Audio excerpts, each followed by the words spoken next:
donde estamos conmemorando el Día Mundial de la Propiedad Intelectual y tenemos a cargo a un aliado estratégico, Evon IP, de marcas y patentes, y a varios, ponentes y panelistas que van a estar con nosotros acompañándonos en esta hora.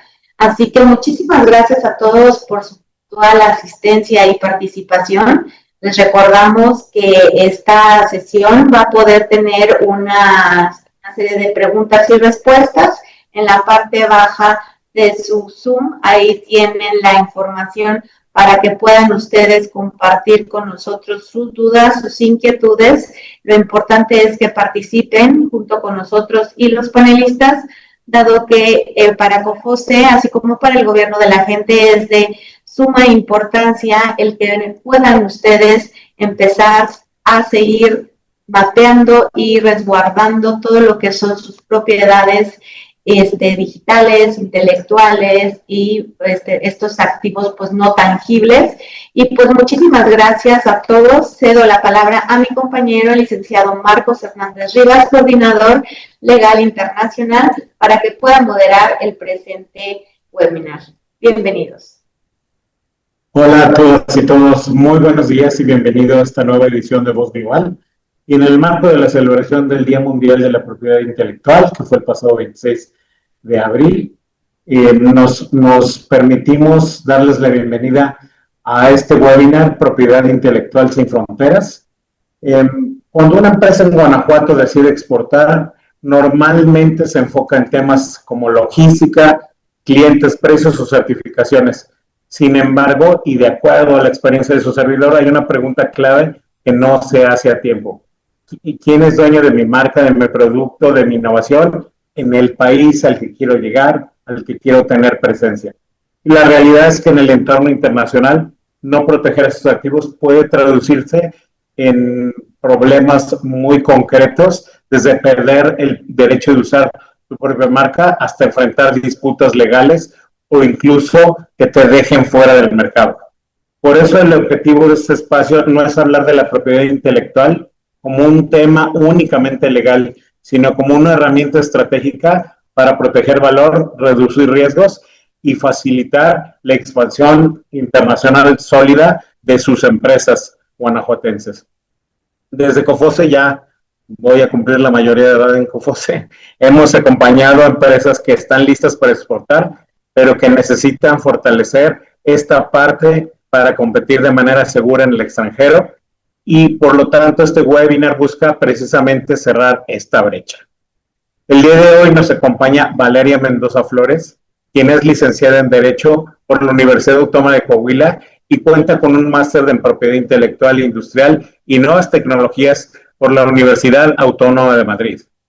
Actualmente Valeria se desempeña como abogada de marcas en Evon IP, donde se especializa en registros internacionales y en la gestión estratégica de portafolios marcarios a nivel global. Su práctica profesional se enfoca en la protección y expansión de activos intangibles en múltiples jurisdicciones. Valeria nos ayudará a entender de manera clara y práctica qué se debe proteger, cuándo hacerlo y cómo tomar mejores decisiones al momento de internacionalizar nuestros proyectos y nuestros activos intangibles. Antes de cederle la palabra a Valeria, los invito a que participen activamente a lo largo de la sesión. Pueden compartir sus dudas en el chat y más adelante estaremos retomando algunas de ellas. Y bueno, que sea el inicio de muchas inquietudes. Y sin más preámbulo, me gusta dar paso a nuestra ponencia. Valeria, bienvenida, el micrófono es tuyo y muchas gracias por tu confianza y por acompañarnos. También Alberto Bortoni, del despacho, estará participando dentro de este seminario. Adelante y bienvenidos.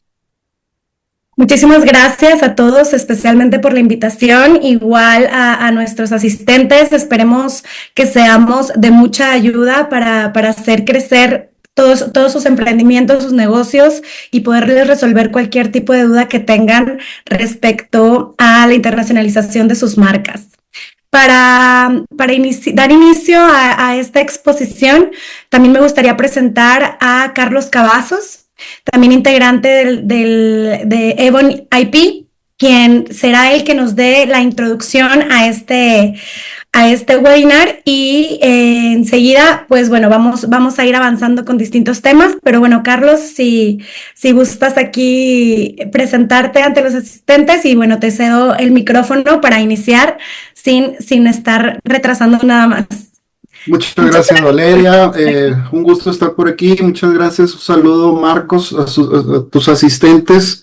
Y sí, como arrancaste, bueno, me presento. Yo estoy con Ebony P también desde hace ya 10 años.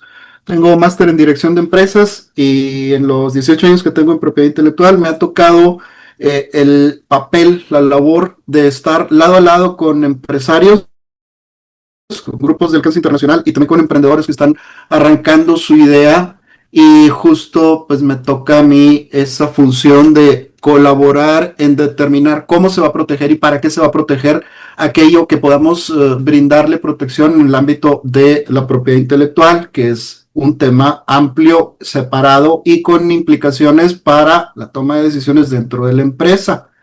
Vamos a ir avanzando en esto. Les doy la bienvenida. Está el chat abierto. En cualquier momento, por favor, comenten las dudas, siempre enriquecen. Vamos primeramente a marcar una división.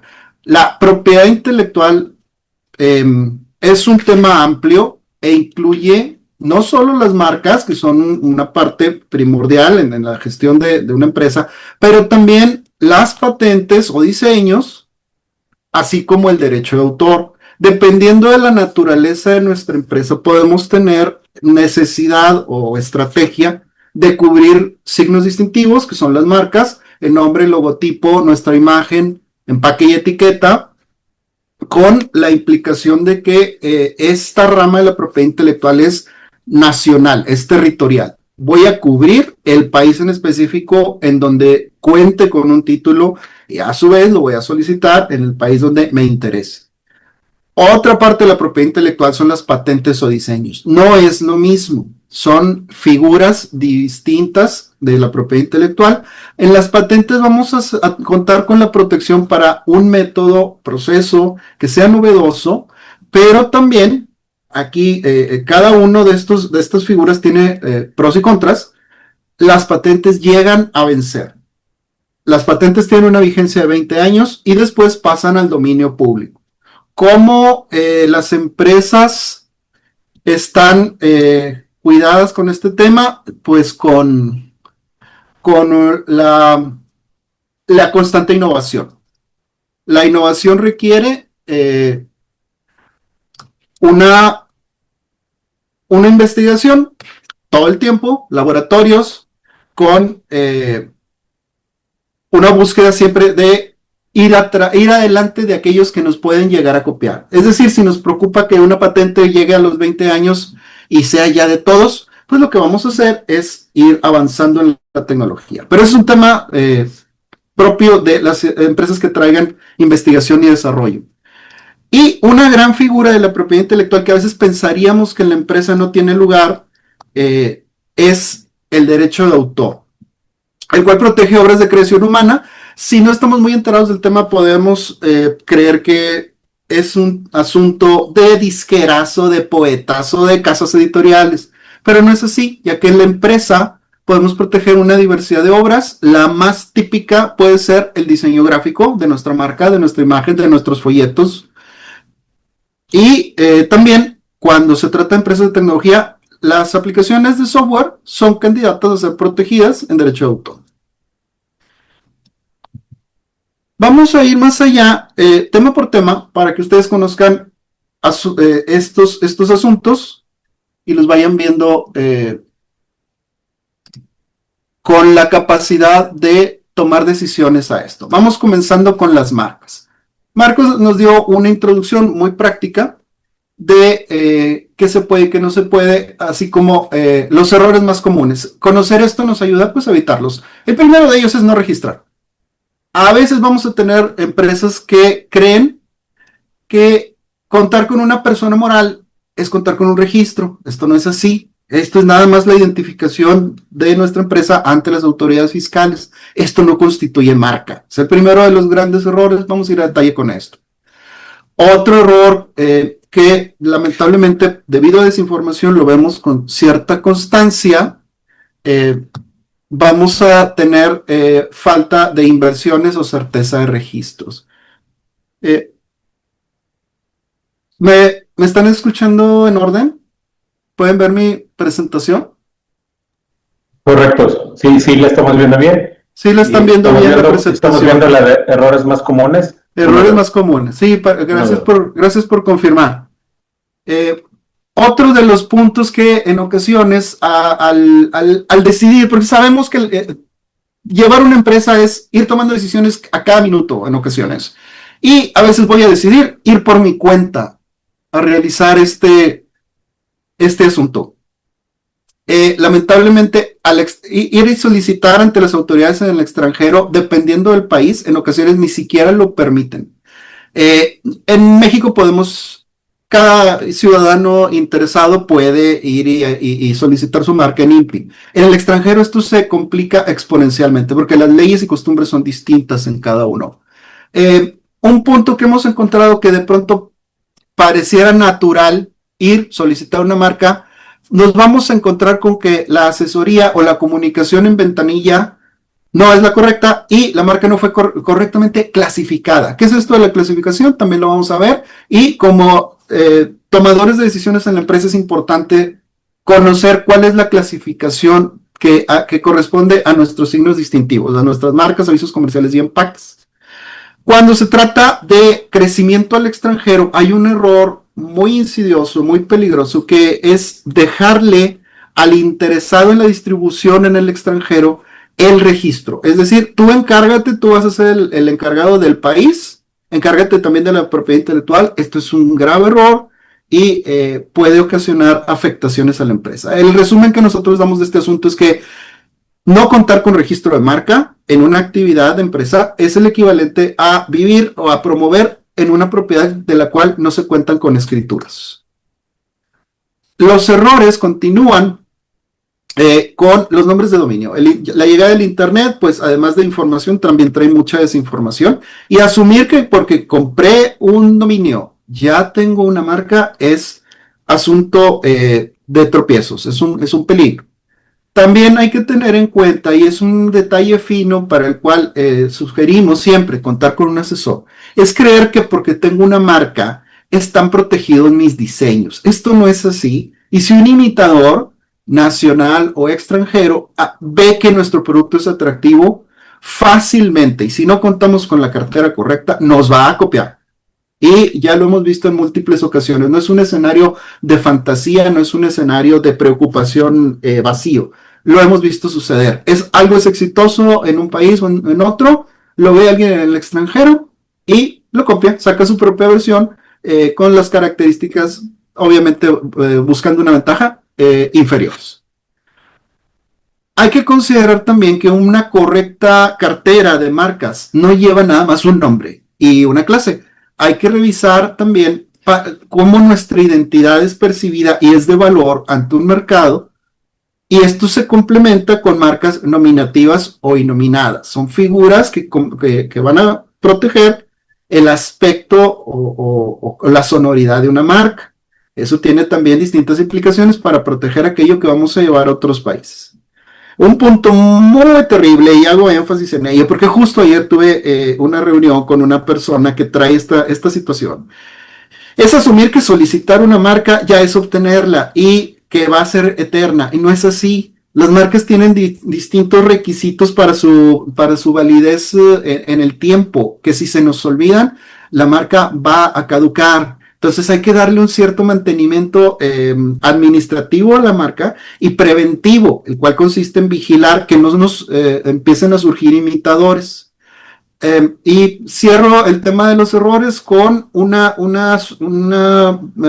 situación que a veces también le ha ocurrido a algunos de nuestros asesorados antes de que nosotros les demos el servicio, y es asumir que por el hecho de haber presentado una solicitud ya van a tener una marca. Esto no es así, esto no es automático, no es como ir al registro civil y obtener un acta de nacimiento. El proceso de obtención de una marca lleva ciertos pasos y ciertas revisiones, y vamos a ver cómo puede tronar o cómo puede ser abruptamente terminado este asunto.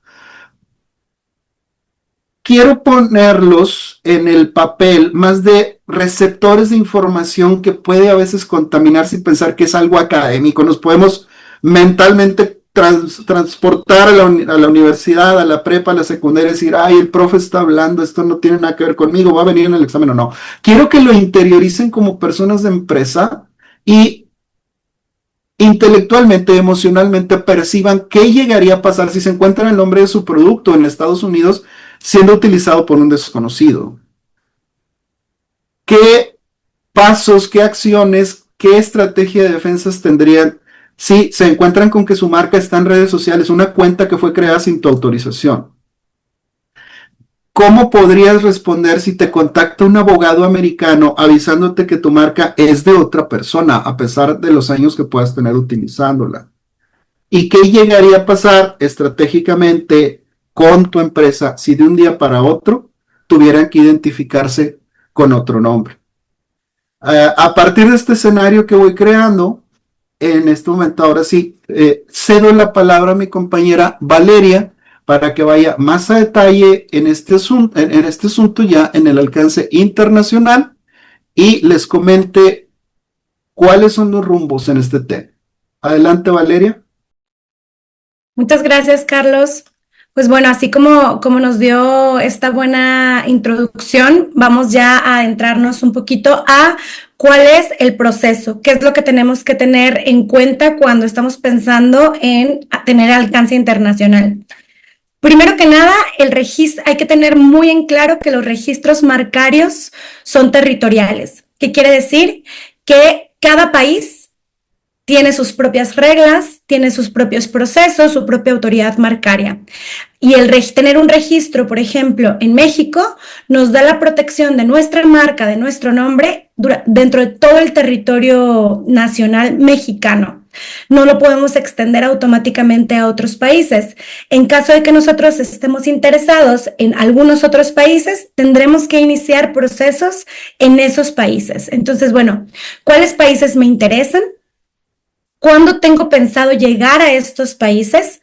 Es importante tomar en cuenta que los diferentes procesos de registro en algunos países, como en Estados Unidos, nos pide que la marca ya está siendo utilizada para podernos otorgar un certificado de registro o un título. Esto lo vamos a ver un poco más adelante.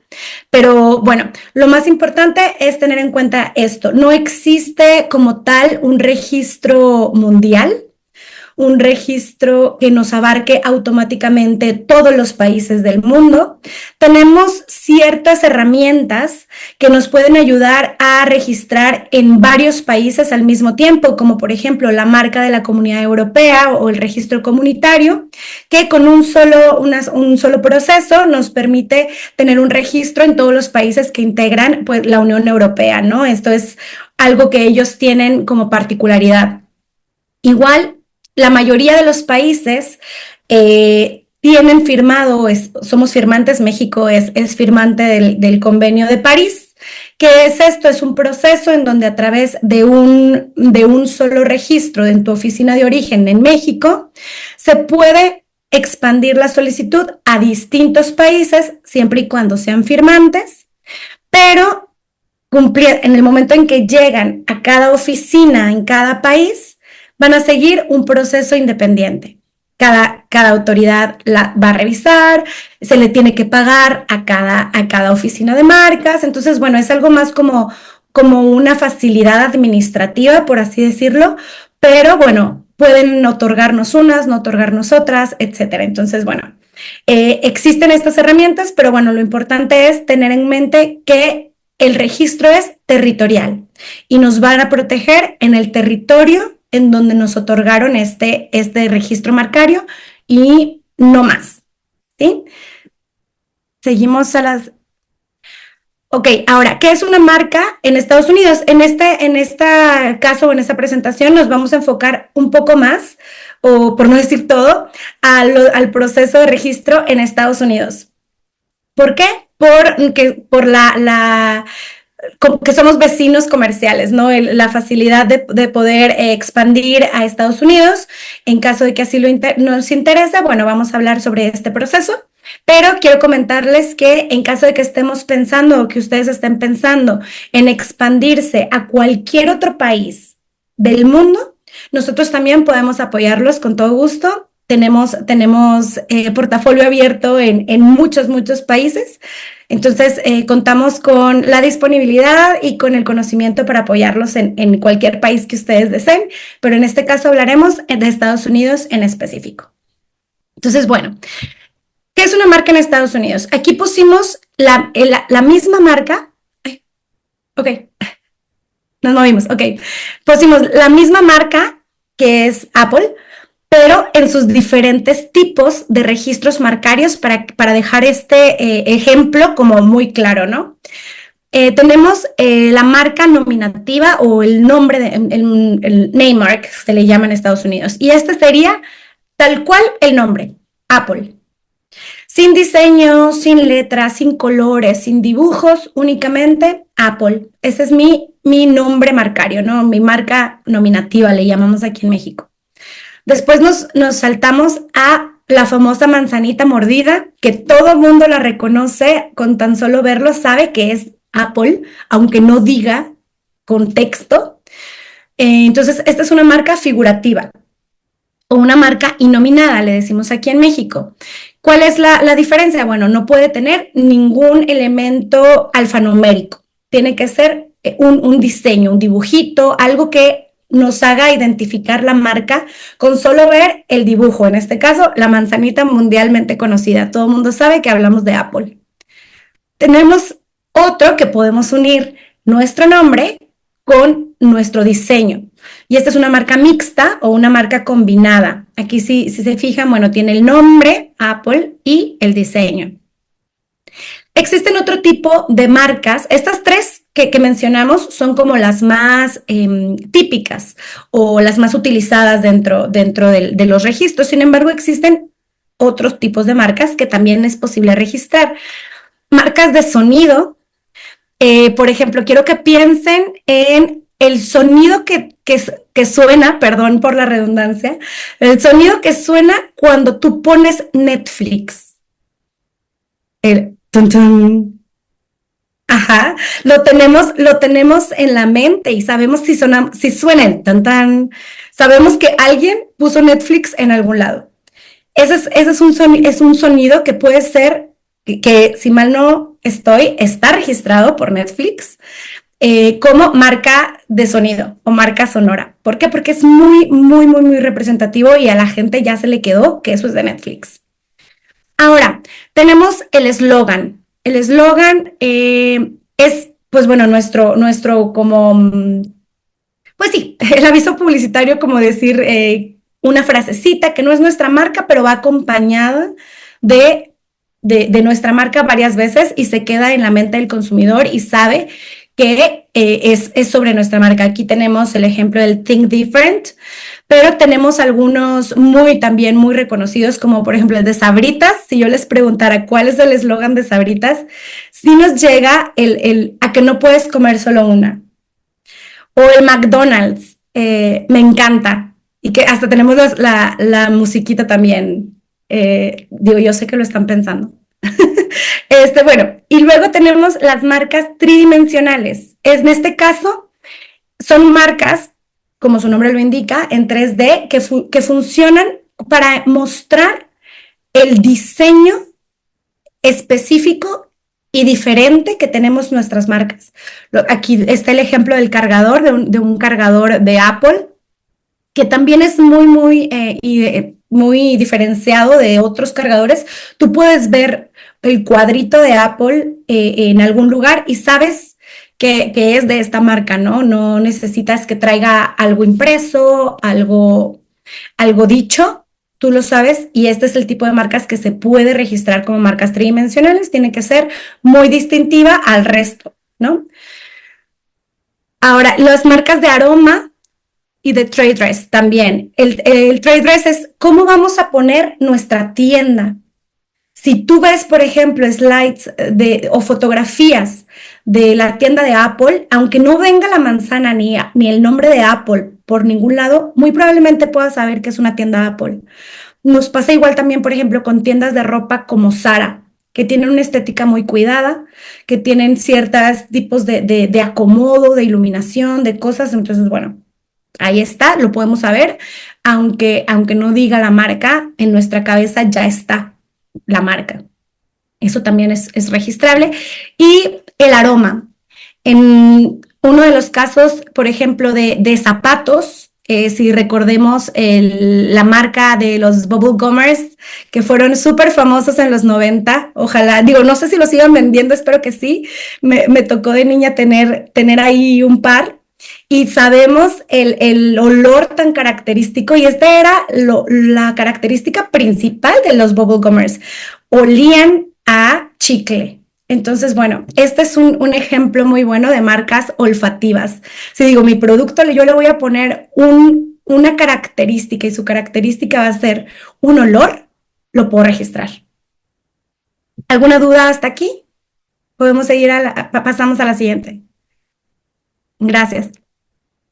Ahora, dejando claro qué tipo de cosas o elementos pueden ser marcas y que los registros son territoriales, vamos a cómo sé qué tengo que registrar o qué productos o qué servicios.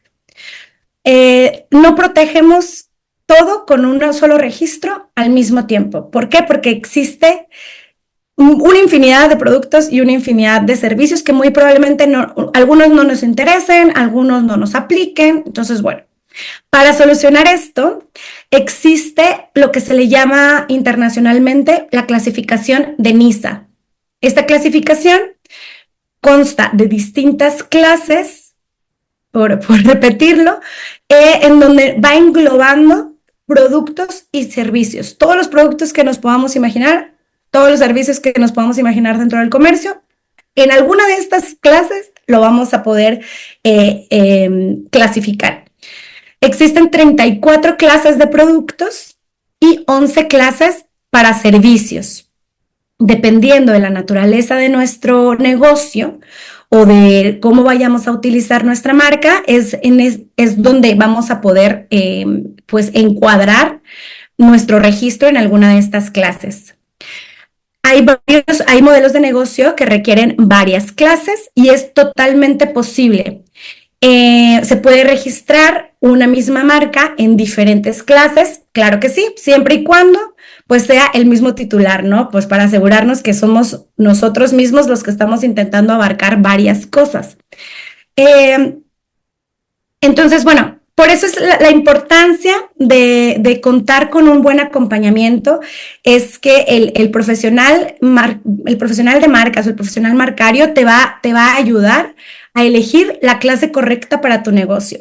Va a ser platícame cuáles son tus planes, qué es lo que tú vendes, cómo lo vendes, y de ahí nos vamos a ir intentando clasificar de la mejor manera, crear la descripción de productos o la descripción de servicios de la mejor manera para que el registro quede adecuado a tus necesidades. ¿Qué pasa cuando registramos en una clase que efectivamente no estamos utilizando o que no encuadra al 100% con nuestros servicios? Volviendo a específico con Estados Unidos tiene un sistema en donde antes de soltarnos el título de registro, nos va a pedir a nosotros que le presentemos pruebas de uso. Nos va a decir, perfecto, tu solicitud cumplió con todos los requisitos, no hay nada registrado igual a lo tuyo, ya estás listo, antes de que yo te dé el certificado, necesito que me demuestres que ya estás usando la marca. Y aquí, si no tenemos las clases correctas, es en donde se nos viene un problema, porque no vamos a poder demostrar uso si elegimos una clase que en realidad no era lo que nosotros estábamos buscando o no es la adecuada para nosotros.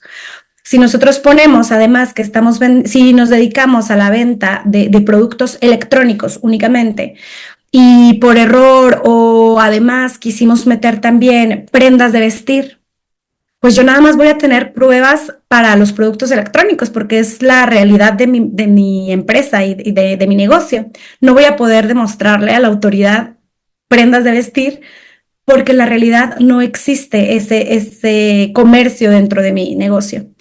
Entonces, bueno, ahí es donde la importancia de clasificar cobra, o sea, mucho peso, ¿no? En nuestro registro. ¿Alguna duda hasta aquí?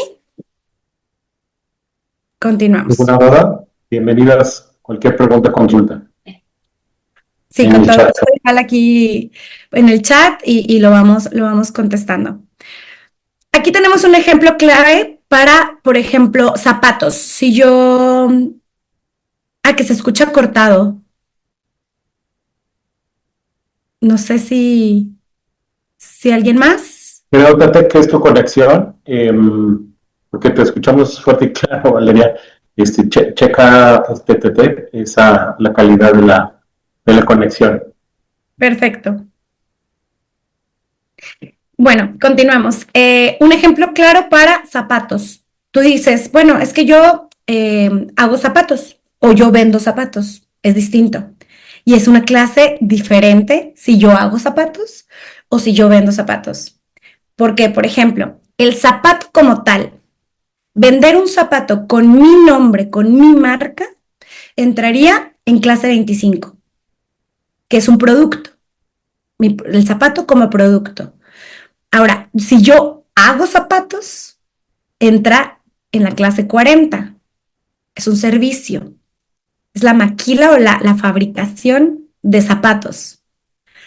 Si yo me dedico únicamente a la reparación de calzado, es otro servicio, pero entra en la 37. Y luego yo me dedico a diseñar zapatos. Yo no los fabrico, o además de que los fabrico, digo, pues, tomemos en cuenta que pueden ser todas estas clases al mismo tiempo, o algunas sí o algunas no. O sea, nuestro negocio puede tener varias. Si yo nada más los diseño o si yo también diseño, bueno, también la clase 42 me interesa muchísimo porque es el servicio de diseño de zapatos bajo el nombre de mi marca. Tener una zapatería, yo estoy vendiendo zapatos, no necesariamente zapatos de mi marca. A lo mejor yo vendo zapatos de muchas otras marcas, pero yo tengo la zapatería y quiero el nombre de mi zapatería registrada. Bueno, esa es la clase 35. Y yo vendo nada más la materia prima. Yo vendo piel para zapatos, yo vendo tela, yo vendo textil, yo vendo pegamento que se utiliza, las cintas, digo, yo qué sé, cualquier cosa que se necesite para crear o fabricar un zapato, pero yo no lo fabrico. Entonces es la clase 18. Entonces, así como podemos ver, existe infinidad de tipo de servicio, de tipo de producto, y es muy importante tener, como bajar esta idea de a qué me voy a dedicar o a qué me dedico y encuadrar lo que realmente hacemos en estas clases, ¿no? El profesional marcario te va a ayudar con muchísimo gusto a poder tener esto claro, porque puede sonar un poco revuelto, pero no se preocupen, ustedes lo único que tienen que tener claro es lo que hace su negocio y quién es mejor que ustedes para saber qué servicios realizan. Nuestro trabajo va a ser meterlo en alguna clase, no se preocupen. Seguimos. Ahora, la importancia del uso, como lo comentábamos, el sistema de registro en Estados Unidos se puede basar en 3 cosas. El uso previo, la expectativa de registro, la expectativa de uso, y un registro extranjero. Uso previo. Cuando nosotros ya estamos usándolo en Estados Unidos, podemos al momento de presentar la solicitud, presentarle pruebas de que ya estamos utilizando nuestra marca. Esto va a ayudar a acelerar el proceso. ¿Cómo? Bueno, no nos van a pedir que demostremos uso después de los exámenes de fondo y forma, porque ya se lo pusimos nosotros en la solicitud inicial. Entonces, si pasa todos los requisitos nuestra marca y cumple con todo lo legal, acepta nuestras pruebas de uso y nos conceden un certificado de registro. Con expectativa de uso, aquí nosotros solicitamos, todavía no estamos usando, pero estamos próximos a usar. Entonces, nosotros la solicitamos con expectativa de uso y va a llegar un punto dentro del procedimiento en donde vamos a tener que demostrarle que efectivamente ya la estamos usando para que se nos expida este certificado. Y por último, el registro extranjero. Esto igual nos ayuda a hacer más rápido el proceso y igualmente puede ser que nos ayude a ahorrarnos cierto dinerillo por ahí, porque si nosotros ya tenemos un registro en México, por ejemplo, nuestra solicitud en Estados Unidos se puede realizar con base en nuestro registro en México.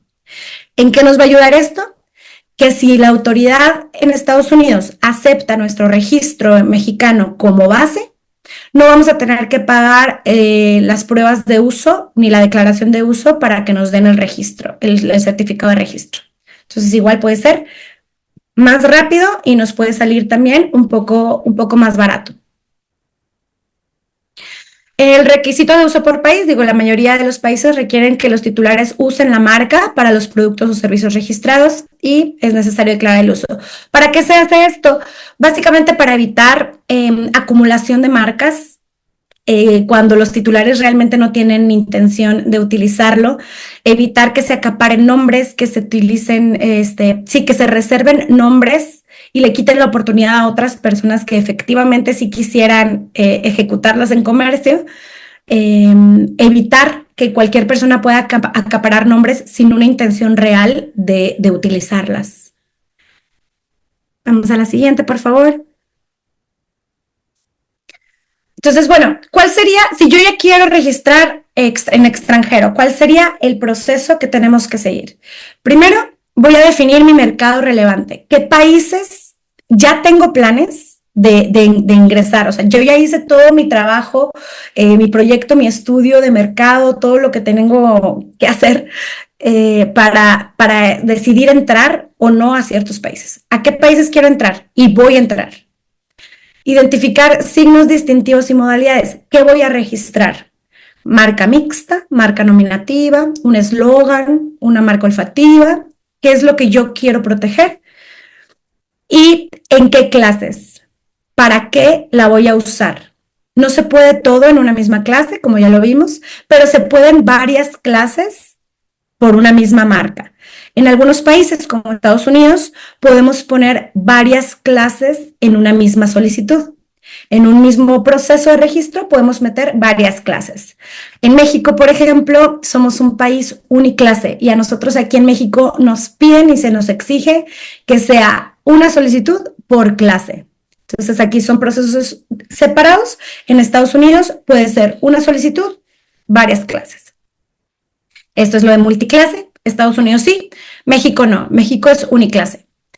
Después, búsquedas. ¿A qué nos referimos con las búsquedas? Es muy recomendable, mas no es una obligación dentro del proceso de registro.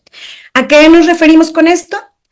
A realizar una búsqueda previa en el archivo o en el acervo de marcas del país para identificar si existe ya un nombre idéntico o sumamente parecido a lo que yo quiero registrar. Esto nos ayuda a dar a crearnos un panorama o poder ver qué tan factible es que la autoridad me dé mi marca a concesión o que me la niegue. En caso de que yo encuentre en esta búsqueda previa un registro que es idéntico al mío, en la misma clase, para los mismos productos, pues es claro que la autoridad no me lo va a otorgar porque alguien más ya tiene ese derecho. Aquí, esto es importante, pueden coexistir nombres. A ver, tenemos una pregunta de Isidro, pero Isidro, no sé si pudieras, por favor, ayudarnos con tu pregunta en el chat o en la modalidad de preguntas y respuestas, si eres tan amable para podérsela hacer a Valeria.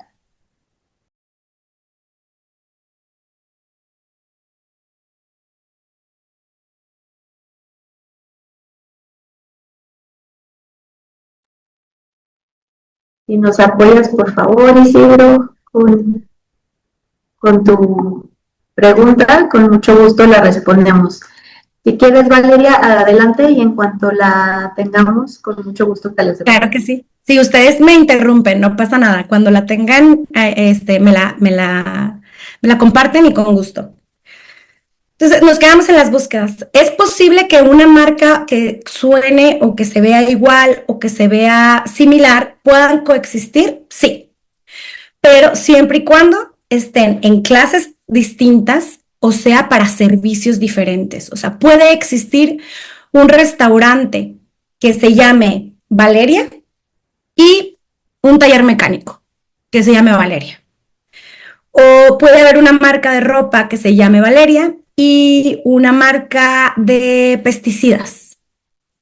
¿Por qué? Porque no es el nombre, sino que ya sabemos que el público no se va a confundir, porque nadie va a pensar que el taller mecánico es de los mismos que el restaurante o que los pesticidas son iguales que la ropa.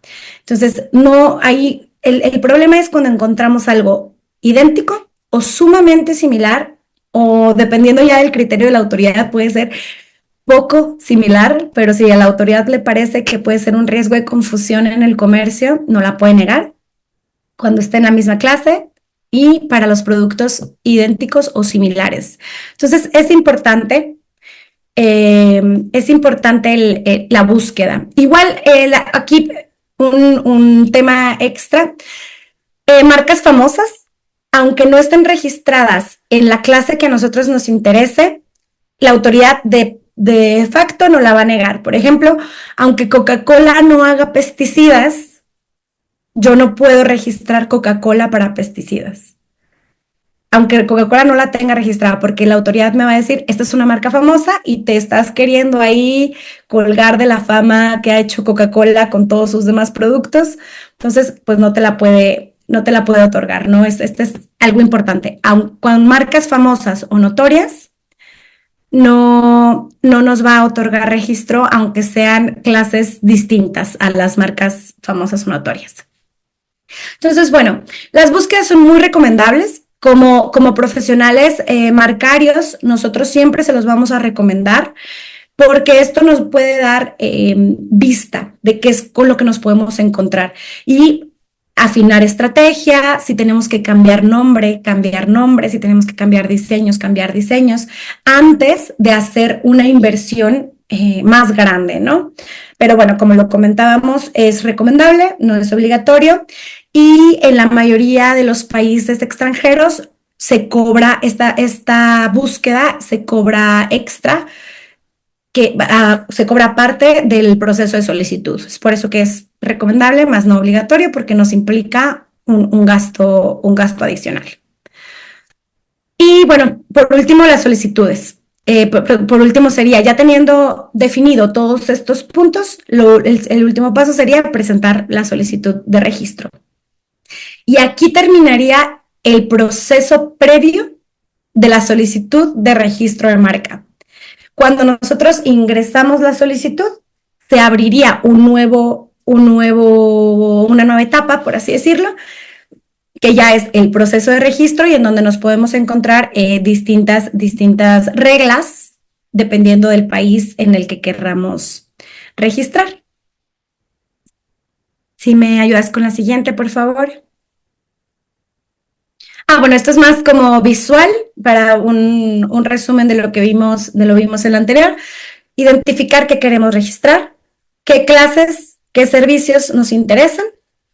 Estimar tiempos de lanzamiento para en caso de Estados Unidos, porque como lo comentábamos, muy probablemente se nos va a exigir una prueba de uso para darnos el título. Entonces, bueno, desde que yo presento la solicitud voy a tener más o menos 9 meses para que me soliciten estas pruebas de uso. Entonces, bueno, hay que organizar estrategias de tiempos de lanzamiento de marca, etcétera. Realizar la búsqueda de disponibilidad, muy recomendable. Solicitar la marca. El registro, el proceso de registro va a pasar por diversos exámenes. La autoridad en Estados Unidos va a revisar que cumplamos los requisitos primero de forma, que toda la solicitud esté bien. Después, los requisitos de fondo. Ellos hacen un examen previo para ver si existen marcas similares, si queremos registrar palabras no registrables, si caemos en algún impedimento, reglas. Si cumplimos todas las reglas y no hay nada similar o idéntico, se abre un periodo de oposiciones en donde se va a publicar nuestra marca en la Gaceta, y para que cualquier tercero pueda ver que nosotros estamos intentando el registro de esta marca, y en caso de que se sienta violentado en sus derechos y que diga, a mí no me parece que esta marca se registre porque se parece mucho a la mía o es igual a la mía, yo como tercero me puedo oponer al registro de esa marca. Y se abre un proceso diferente, ¿no? Cuando haya oposiciones. En caso de que no haya oposiciones, ya nos dice la autoridad, listo, pasaste exámenes de fondo, de forma y no hay oposiciones. Ya tenemos listo tu marca para registro. Demuéstrame el uso. Nos va a dar 6 meses para presentar pruebas de uso. Si a los 6 meses no podemos presentarlas, podemos pedir prórrogas de uso por otros 6 meses hasta cumplir 3 años. Tenemos bastantito tiempo. Cada prórroga nos va a ir costando un poquito más de dinero porque la autoridad no quiere que seguimos pidiendo estas prórrogas, pero se puede hasta 3 años. Si a los 3 años no podemos presentar pruebas de uso o no presentamos las prórrogas en tiempo y se nos pasaron estos 6 meses, la solicitud de registro se tiene por abandonada, y aunque ya hayamos pasado todos nuestros exámenes correctos, para la autoridad, carpetazo, y esa marca no se registró. Entonces, es importante, ¿no? Ya tengo por aquí. Y es una pregunta. Vamos a una pregunta. Nos pregunta Eduardo Senil, ¿cuánto tarda un registro de aviso comercial en México? Y aprovechando la pregunta, Valeria. Sí. ¿La figura de aviso comercial existe en Estados Unidos? ¿O también hay un símil o se registra como marca común? La verdad es que el proceso es muy parecido. La marca, normalmente en Estados Unidos es como marca nominativa. En México existe la figura específica de aviso comercial, pero el proceso es muy similar al de la marca, únicamente que no puede tener diseños, porque tiene que ser, pues, obviamente, únicamente el aviso comercial. ¿Cuánto tiempo tarda en dar registro de aviso comercial en México? Es lo mismo que el proceso es igual a una marca mixta, nominativa, el tipo de marca que queramos, es lo mismo, y aproximadamente estamos tardando entre 6 a 8 meses en recibir la primera comunicación de la autoridad, que si todo sale súper bien, nos van a dar el certificado de registro. Pero si encuentra algún problema la autoridad, nos va a citar un oficio de requisitos, un oficio de impedimento, y va a haber que responder, y el proceso se puede tardar. Ahora con la nueva reforma de ley que se aprobó hace muy poquito, un par de semanas, se supone que el INPI nos tiene que dar respuesta en 5 meses. Sí. Pero bueno, vamos viendo a ver qué tal adaptan y adoptan esta nueva obligación. Pero sí, normalmente en la práctica, hasta antes de la reforma, eran entre 6 a 8 meses. Si existen pausa en los procesos por requisito, impedimentos, oposiciones o cualquier otra cosa que pueda retrasar el proceso, nos podemos ir hasta un año y medio, dependiendo del problema que haya, ¿no? Perfecto, Valeria, muy claro. Y tenemos otra pregunta de Liz Soto, y que no sé si la vas a compartir posteriormente, y es el pan nuestro de cada día aquí en Confuse. ¿Qué sucede si tengo en México mi marca registrada y en otro país, el país destino supongo, alguna se llama igual o es muy parecida gráficamente o en la denominación? ¿Lo vas a ver o cuál es qué le podrías compartir a los asistentes? Lo podemos contestar. Como lo comentábamos en el principio, el registro es territorial. Entonces, ¿cuál es nuestro fin? Es decir, poder tener el registro en ese país para poder pelearle algo. Sin embargo, existe una figura en donde muchos países dan prioridad a quien usó primero la marca. Si yo me doy cuenta que alguien la está usando en Colombia, y yo digo, pero es que la acaban de registrar y yo tengo mi marca aquí en México desde hace un montón de tiempo. Bueno, se pueden abrir procesos para crear o caducar esa marca con base en un uso previo. Yo tengo que demostrar que la estaba usando desde antes, que soy reconocido, pero se tienen que abrir procesos. Digo, aquí, si quieren, voy a dar palabra a Alberto que nos pueda platicar un poquito más de este tipo de procesos, de cómo podemos defender nuestras marcas, aunque no estén registradas o cuando no están registradas en otro país. Te paso la voz, Alberto. Muchas gracias, Valeria, pero es justo lo que mencionas, ¿no? En la mayoría de los países se da prioridad al que empezó a utilizar de una forma legítima la marca. En México, les pongo el caso del ejemplo de México, pero funciona muy parecido en la mayoría de las legislaciones. Cuando registramos una marca, tienes el registro, ya que te dan el registro, pasan 5 años en donde es vulnerable tu registro ante terceros que tengan una marca muy parecida utilizándola en México o el extranjero antes de tu fecha de presentación o de primer uso. Entonces, si eso sucede, vamos a suponer que yo registro una marca Versace, ¿no? En México y pensemos que no está registrada y no es una marca famosa, ¿no? Se da cuenta Versace en Italia, viene a México, solicita la marca Versace, le van a decir no, ya la tiene Alberto registrada. Ellos van a decir, yo la estoy utilizando desde 1980, ¿verdad? O 75.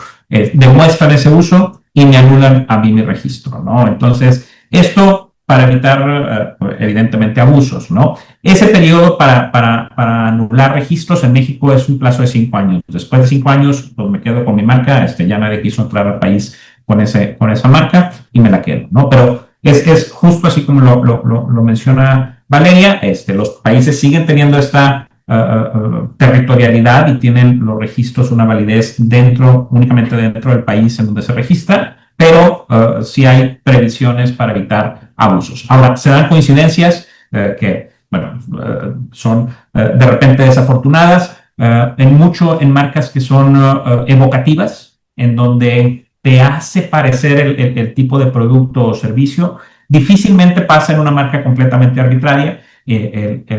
Por ejemplo, nuestra marca, ¿no? Ebon IP es completamente arbitrario, excepto la parte de IP, que es propiedad intelectual o hace referencia a propiedad intelectual. Entonces, encontrar una marca que se dedique a servicios de propiedad industrial o intelectual que se llame Ebon va a ser difícil, pero encontrar el IP vamos a encontrar miles, ¿verdad? Entonces, si nuestras marcas están conformadas únicamente de elementos evocativos o medio descriptivos, lo más probable es que sí se va a dar esta confusión y esta similitud a otras marcas ya registradas, ¿no? Gracias, Alberto. Y siempre tengo un dicho, ¿no? Cuando las empresas les llama la atención esas similitudes o esas equivalencias, siempre les digo, si le pasa a Bimbo alrededor del mundo, no nos pasa a nosotros, si le pasa a Apple, pues que no, claro, que podemos esperar, ¿no? Y aprovechando, Valeria, Alberto, Walter nos pregunta, ¿qué acciones recomiendo para llevar a cabo en materia aduanera para proteger las marcas de productos exportables? ¿Es algo que consideran conveniente realizar si han tenido experiencia? ¿Y qué tan efectivas consideran estas medidas? Es un registro completamente opcional. Sí vale la pena. Hay un registro de marcas con productos y servicios. Es una buena práctica. Sí, es una buena práctica. Obviamente tienes que tener la marca registrada en ambos países, tanto el país productor como el país consumidor. Y sí, tanto México como Estados Unidos tienen sus previsiones para el registro aduanero. Excelente, Alberto. No sé si quieren continuar con... Les comparto una anécdota relacionada con aduanas para acentuar el tema de la importancia de la opcional, pero muy recomendable búsqueda. Tuvimos el caso de un productor de materiales para construcción que lamentablemente dejó un punto débil por ahí en su cartera de registros. Y es que en los Estados Unidos hay unas figuras complementarias o de marcas no tradicionales, y entre ellas en los Estados Unidos están los colores aislados. Pues resulta que este enorme productor, ya es la tercera o cuarta generación de esta gran empresa de acá de la región, dejó para después ese asunto, trató de exportar a los Estados Unidos, iban el camión cargado de producto y se lo detienen en la aduana porque el color aislado constituía marca registrada. Entonces, este tema de ahora sí ya voy a exportar y ahí despuesito veo si se puede o no se puede registrar, puede convertirse en una bomba de tiempo. O sea, situaciones como esas pueden de pronto emerger y pegarnos por donde no esperábamos. Agregando un poco a Carlos, algo importante también a considerar es que no siempre el exportador somos nosotros. De repente el exportador es un consumidor, ¿no? Un mayorista a lo mejor que nos compra alguno de nuestros productos y lo está exportando, ¿no? Entonces, ahí es importante considerar que nuestro producto ya está en el mercado, en un mercado extranjero, y si es un mercado importante, vale la pena registrarlo. De repente le dejan esta actividad o esta responsabilidad al distribuidor, que es algo que nosotros aconsejamos en contra, ¿verdad? El título de una marca, como decía Valeria y Carlos y Marcos al principio de la conferencia, es finalmente un valor para la empresa, es un activo intangible que tiene un valor, ¿verdad? Es como poner un centro de distribución en Estados Unidos y dejar que el distribuidor se lo quede, ¿verdad? Es decirlo, pues ponle tu nombre, ahí te va el dinero, ponle tu nombre, tú eres el dueño de ese bien inmueble. Con las marcas es lo mismo, no hay que dejar que el titular sea el distribuidor, hay que ser nosotros. Aunque no tengamos una oficina en Estados Unidos, no es necesario tener una oficina o tener una empresa allá. Puede ser titular de marcas siendo un mexicano y estando radicado en México. Excelente. Carlos, Morbo, ¿era color rosa? No, les platico la conclusión del caso. Es un panel para construcción de color azul. Y el color azul en materiales para construcción en los Estados Unidos, pues es una marca registrada. ¿Qué hicieron estas personas? También, efectivamente, el color rosa de Formular es muy característico. Los colores que resulten muy característicos en cualquier producto o servicio pueden ser candidatos a registro en los Estados Unidos, directamente solicitado de esta manera. El punto con estas personas es que se lanzaron de forma reactiva a franjear, a ponerles franjas a todos los paneles para argumentar que si bien la marca registrada citada era un color sólido, el color de ellos traía un parche ahí de rayas de franjeo. Tuvieron que improvisar eso, obviamente salieron perdiendo, pero saldrían perdiendo más aún si simplemente se cancela todo y se toman acciones compensatorias. Entonces, buscar cuál es el antecedente del país que voy o al país que pueden llegar a ser de interés de mis mayoristas es muy recomendable. Muchas gracias. Adelante, Valeria. Sí, ¿no? Sí, cualquier duda aquí lo solucionamos igual de chisme, existe bastante aquí en el caso de propiedad industrial intelectual, se saben historias bastante interesantes. Pero bueno, aquí tenemos una gráfica contestando también un poquito a lo que nos pregunta Eduardo, el tiempo de registro por países. Este es un aproximado, depende mucho también de cargas de trabajo de las oficinas de marca de cada país, si existe o no impedimentos, oposiciones, etcétera. Pero bueno, tenemos que México no está tan mal, a pesar de que sentimos que tarda bastante. Existen países en donde tardan mucho más.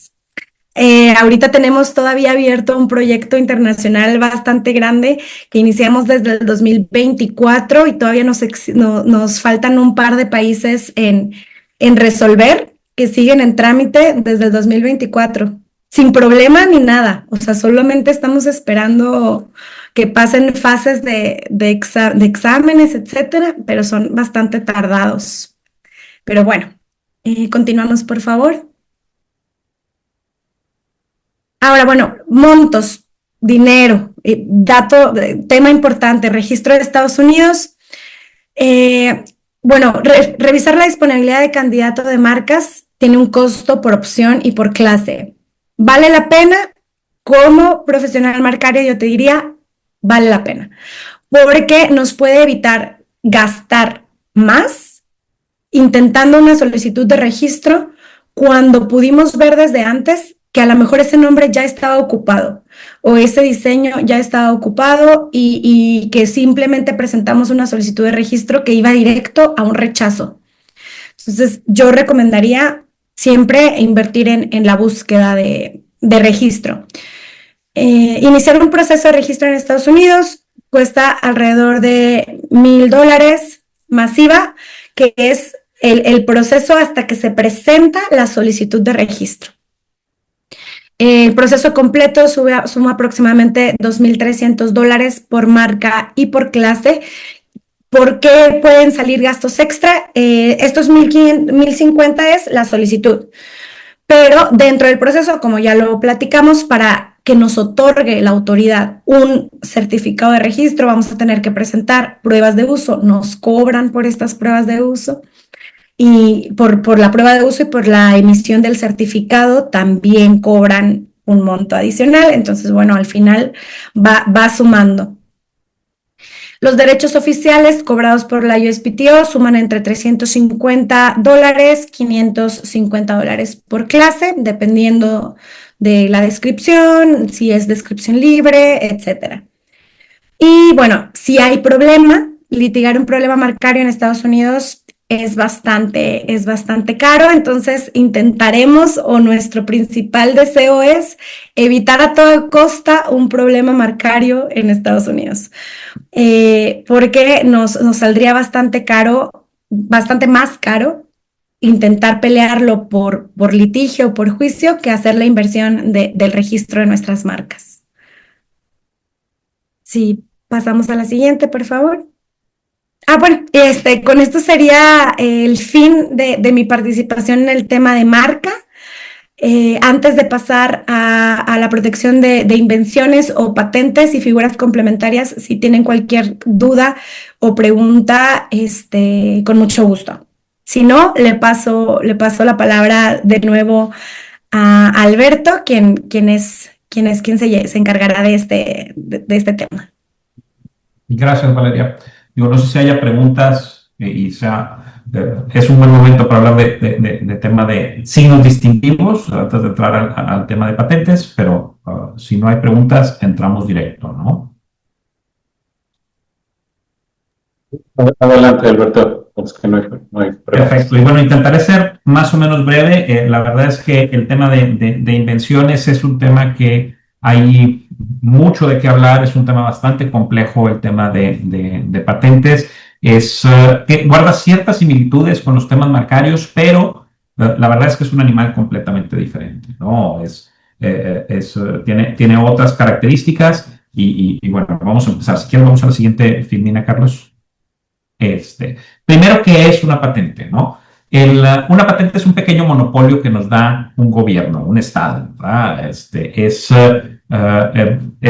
Tú tienes esa exclusividad para hacer, usar o vender tu invención y puedes impedir que todos los demás lo hagan, ¿no? Entonces, únicamente tú o las personas que tú autorices pueden aprovechar tu invención, ¿no?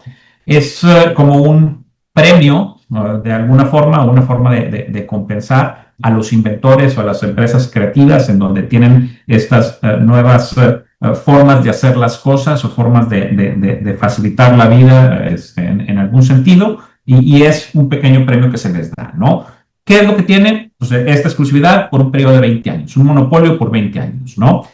Únicamente en el territorio que se solicita. Y el intercambio, o sea, la idea detrás de las patentes es, te damos ese monopolio siempre y cuando tú pagues unos derechos y nos digas cómo se hace, ¿no? Porque la idea detrás de las patentes es que existan invenciones y que existan invenciones para que la humanidad avance, que avancemos como humanidad, ¿no?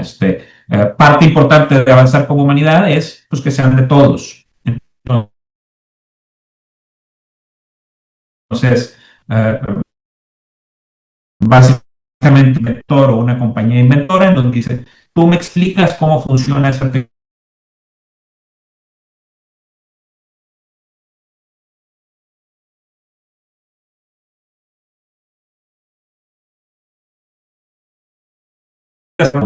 ¿No? Esa es la parte romántica y la teoría detrás de las patentes, ¿no? Vamos adelante, Carlos. ¿Qué se puede patentar? Bueno, productos, máquinas, componentes, composiciones, etcétera, ¿no? Se pueden patentar también procesos y métodos de fabricación, algunos modelos de negocios, y hablando de Estados Unidos, en México no. Hay ciertas limitaciones a lo que se puede registrar en México o en Estados Unidos. Cada país tiene sus peculiaridades en lo que permiten y no permiten como invención, ¿no? Les pongo un ejemplo. México no permite métodos de curación, ¿verdad? Métodos médicos para animales o personas no pueden ser patentables, no se consideran patentables, invenciones patentables, ¿no? En otros países sí. Entonces, bueno, se hacen ciertas adecuaciones, ¿no? Tratamientos médicos en México no son patentables, pero se pueden patentar, por ejemplo, la fabricación de un fármaco. Ahí sí es patentable y eso sí, únicamente lo puede hacer cierta empresa o ciertas empresas, ¿no? Entonces, cada país tiene sus peculiaridades y tenemos que adaptarnos a cada una de esas legislaciones con la invención que tenemos, ¿no? Se puede patentar también, obviamente, mejoras a tecnología existente. Por poner un ejemplo, ¿no? Los autos son una tecnología ya muy vieja, pero siempre hay mejoras dentro de los coches. Hay formas que pueden hacer las cosas mejor y siempre se pueden inventar nuevas tecnologías para ir en un auto, y esas mejoras a una tecnología existente, digamos al motor de combustión, sí pueden ser patentables, ¿no? Entonces, tienes una tecnología o una patente que está basada en otras patentes, a lo mejor ya de dominio público, que tienes esa exclusividad de esa mejora, ¿no? Todo el mundo puede hacer motor eléctrico, pero no con tu mejora, ¿verdad? ¿Cuáles son los requisitos? Y aquí vamos a hablar de algunas de las diferencias importantes con respecto a marcas, y es que en temas de invenciones el tiempo es crucial, el tiempo es una característica fundamental, ¿no? En temas de marcas, a lo mejor el uso y el mercado al que vas es lo más importante. En tema de invenciones, el tiempo es fundamental porque tienes un requisito de novedad. Y es una novedad absoluta, no es una novedad de que en México no se había escuchado, en Estados Unidos no se había escuchado. Aquí es una novedad absoluta, una novedad universal, por llamarla de una forma, ¿verdad?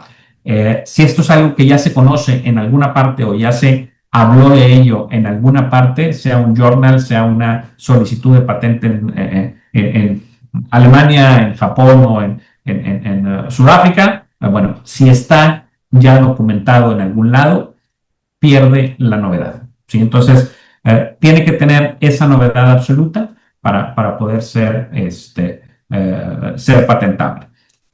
Tiene que tener también actividad inventiva, no puede ser algo obvio para un técnico en la materia. Les pongo un ejemplo muy burdo y básico.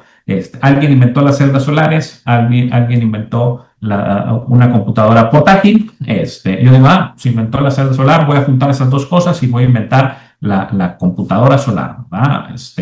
Pues para alguien técnico en la materia, no tiene que ser tan técnico en la materia, sabe que si una celda solar produce energía, una computadora produce energía, los juntas y tienes una computadora que usa energía solar, ¿verdad? Entonces, ese tipo de cosas no tiene actividad inventiva, no es un paso adelante en un paso tecnológico, nada más juntar dos tecnologías ya conocidas que no te produce algo fuera de lo obvio que iba a pasar, ¿verdad? Entonces, ese tema de actividad inventiva también lo tenemos como uno de los requisitos. Y por último, uno de aplicación industrial, que casi siempre lo cumplimos, ¿verdad?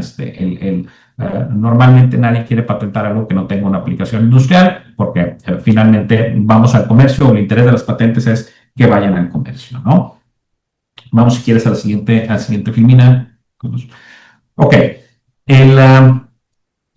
el tema de patentes es que el dueño o el creador de una tecnología es el primero que registra, ¿sí?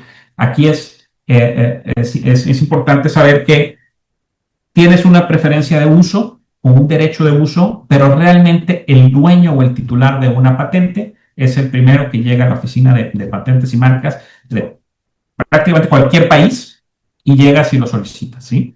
Entonces, si solicitas en México, esa tecnología ya es tuya, ¿verdad? De menos en México.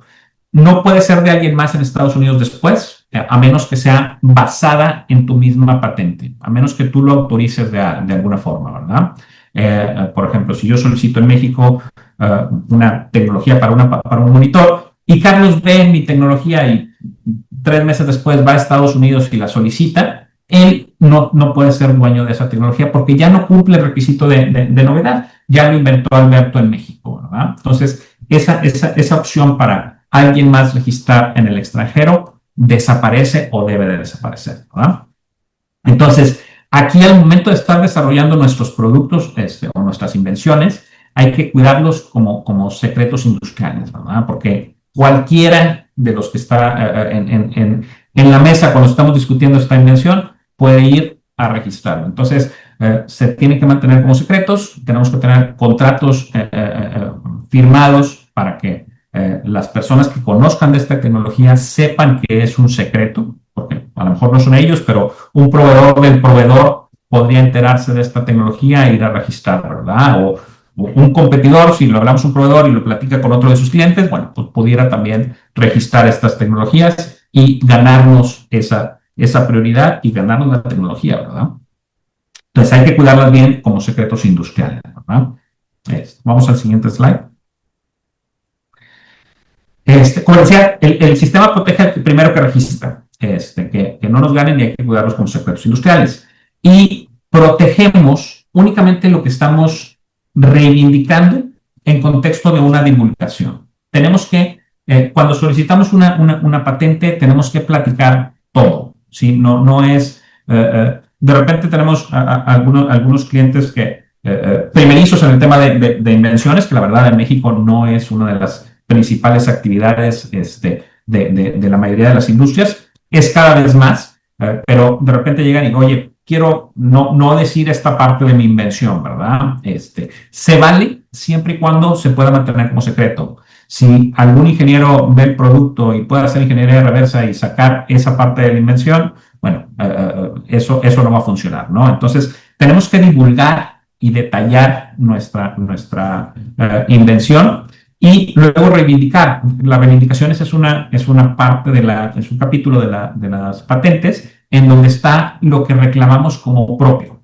Tiene varios componentes una patente. Uno de ellos son antecedentes, una descripción detallada de nuestra invención, figuras como esta que estamos viendo, que es una figura de un proceso de colada continua, y vienen reivindicaciones. Hay muchas cosas, evidentemente, que ya están inventadas. Estos procesos, por ejemplo, de colada continua tienen muchos años, pero nuestras reivindicaciones detallan lo que mejoramos de ese proceso y en qué condiciones estamos reivindicándolo como propio, ¿verdad? Entonces, hay que ver cómo detallamos y qué reivindicamos y reclamamos como propio dentro de estas solicitudes de patente, ¿no? Vamos al siguiente slide. Ok, les platico un proceso de registro de patentes en general, ¿verdad? Es un proceso relativamente lento en comparación a muchas, a cómo se mueve la industria en ciertos momentos, pero bueno, empezamos con una búsqueda. Y aquí no es como en marcas, en donde está completamente opcional el tema de búsqueda. Para hacer una buena patente necesitamos hacer una búsqueda. Necesitamos tener los antecedentes tecnológicos que vamos a poner como la base del estado del arte de lo que estamos haciendo, ¿verdad? El state of the art, ¿verdad? Esa búsqueda es indispensable para dos cosas. Uno, primero ver si no estamos inventando el hilo negro, ¿verdad? Hay muchas cosas que ya están inventadas. Los problemas a los que nos estamos enfrentando en nuestras industrias son problemas que seguramente ya se han enfrentado en otras partes del mundo. No necesariamente encontraron una solución. Pudiera ser que no hayan encontrado una solución o no hayan abordado el problema todavía y nosotros realmente tengamos esa ventaja competitiva que es nuestra invención, ¿verdad? Esa es obviamente la situación deseada, ¿no? Encontrar qué es lo que han hecho, cuál es el problema con esas invenciones que ya se han hecho y cómo nuestra invención representa una mejoría y un avance dentro de esta tecnología, ¿verdad? Entonces, la búsqueda previa, hay que revisar el arte previo, nos da las bases para tener una factibilidad y saber qué tantas posibilidades de concesión tenemos. También nos sirve de repente para acotar, a lo mejor no es tan grande el espectro de protección que creíamos, es nada más un elemento puntual, no son una serie de elementos, y nos da un poco el alcance, una condición previa al alcance y una estrategia para buscar la protección de nuestra invención, ¿verdad? Y ahí venimos al siguiente paso, que es la redacción técnica. Aquí en esta redacción técnica se presentan antecedentes, se hace un detalle completo de la invención, se decide cómo queremos proteger y qué es exactamente lo que queremos proteger en nuestras formas de reivindicaciones, y llegamos a un documento en donde si lo lee alguien especialista en la materia, va a entender qué fue lo que inventamos, cómo se aplica y de dónde venimos, ¿verdad? Cuáles son las tecnologías existentes, ¿no? A final de cuentas, queremos transmitir estas ideas para que el examinador de patentes sepa en dónde ubicar nuestra patente, sepa entender lo que va a encontrar como antecedentes y sepa nuestra ventaja y lo que queremos reivindicar como propio, el monopolio que queremos que nos dé, ¿verdad? Durante toda esta fase de búsqueda de redacción técnica, insisto, se ve como un secreto industrial. Lo debemos de tratar internamente como un secreto industrial. No se divulga a nadie sin un contrato de confidencialidad, no se muestra en exposiciones, a menos que tengamos, en exposiciones para nada, ¿no? No sale a la venta en ninguna forma. Se tiene que demostrar de repente a proveedores, a gente que haga pruebas, laboratorios y demás. Bueno, contratos de confidencialidad con ellos, ¿verdad? Porque aquí lo tenemos que mantener secreto para que no nos lo ganen y para no perder esta novedad, ¿verdad? Ya que tenemos la redacción técnica y estamos contentos con una redacción de una o dos, pues pudieran salir más invenciones después de esta búsqueda, ¿verdad? Pudiéramos encontrar que pues tenemos más invenciones dentro de nuestro desarrollo tecnológico, pero ya que las tenemos, presentamos una solicitud, ¿sí? Vamos, si quieres, al siguiente fase, y empieza el proceso en donde damos a conocer nuestra tecnología a alguien fuera de la empresa, fuera de nuestro grupo de confianza, con esta solicitud que hagan de cuenta que sale al mundo, ¿verdad? La embarcamos en este proceso, llega a un examen técnico, hay un examen de forma en donde se tienen que cumplir ciertos requisitos formales de patente, y luego llega a un examinador técnico. Y el INPI y el USPTO, todas estas oficinas, evidentemente las de primer mundo tienen un nivel más avanzado que México, pero México está en una muy buena posición. Tenemos examinadores técnicos en muchas diferentes áreas, prácticamente cualquier área que se necesite. Tenemos examinadores técnicos que conocen el tema y que van a poder hacer un examen técnico competitivo y competente, en donde, bueno, validan estos requisitos de patentabilidad, que ya se los comenté, que es novedad, actividad inventiva y aplicación industrial, ¿verdad? Entonces, hacen búsquedas en bases de datos de patentes de todo el mundo, o prácticamente todo el mundo, revisan journals y revisan evidentemente Google, ¿verdad? Si lo puedes encontrar en Google o en YouTube, seguramente lo van a encontrar estos cuates en su examinación, ¿verdad? Están en contacto, de repente estas solicitudes van a muchas diferentes partes del mundo, entonces saben cómo van y qué encontraron los demás examinadores alrededor del mundo. Entonces, este proceso de examen técnico es un proceso que tarda, toma tiempo. En México, la verdad, se están apurando. Tradicionalmente lo vemos como de 2 a 4 años es lo que tarda un proceso de examen técnico. En diferentes partes del mundo va a ser más o menos este tiempo. Habrá algunos que se tarden más, algunos que no salga. Brasil en algún momento tardaba arriba de 8 años para conceder eso. Venezuela en algún momento dijo que no creía en patentes, entonces no salen nunca, como quiera, se solicitan. En algún momento sabíamos que lo que pasó iba a pasar y pues otra vez regresaba un Estado de Derecho y la validez de los documentos. Y entonces los que solicitaron, aunque no hayan salido, pues seguramente van a ir saliendo y van a tener esa protección, ¿verdad? Entonces, regresando más o menos a los tiempos, 2 a 4 años en lo normal. México ya está 1 a 2 años en algunas de las solicitudes. Se pueden solicitar que se hagan estudios, publicaciones anticipadas y estudios más ágiles. Entonces, más o menos es el tiempo, ¿no? Que les digo, para temas de patentes son bastante buenos, ¿no? Si cumplimos los requisitos, bueno, durante el proceso, el examinador pudiera venir con nosotros y requerirnos de más información, ¿verdad? Decirnos, oye, esto me hace ruido, esto no te lo puedo dar porque encuentro que ya se mencionó en estos otros documentos, y nosotros tenemos que analizar si realmente se mencionó en esos documentos que nos cita el examinador, o bien si está mencionado algo pero no nuestra invención, y tenemos que entrar en este diálogo. Es un ping-pong con el examinador diciendo sí, pero lo que quiero es esto, ¿verdad? Y es un proceso de intentar convencer al examinador de la Oficina de Patentes que nuestra invención sí tiene algo de patentabilidad en la forma más amplia que podamos, ¿no? Y frecuentemente se va acotando a lo que los dos estamos de acuerdo en que es novedoso, y a eso acabamos registrando, ¿verdad? Una vez autorizado, una vez hecho proceso, estas iteraciones con el examinador sobre los requisitos de patentabilidad, el examinador nos da la concesión, que es una autorización del registro. Básicamente nos dice si cumple con los requisitos de patentabilidad, te la doy siempre y cuando me pagues, ¿verdad? Y aquí tenemos que hacer un pago de la concesión y se pagan anualidades. Algo importante de las patentes es que tenemos que mantenerlas durante los 20 años que tenemos de protección. Hay que hacer pagos de anualidades, ¿verdad? Estos pagos se hacen normalmente por quinquenios. Pagamos de 5 en 5, o bien podemos pagar anticipadamente todos, y los hacemos normalmente en el momento de la concesión. Hay algunas jurisdicciones en donde tenemos que pagarlas desde que solicitamos. Por ejemplo, si mal no recuerdo, en Europa, la patente europea, tenemos que estar pagando por anualidades, aunque esté en estudio nuestra solicitud. Brasil me parece que es igual.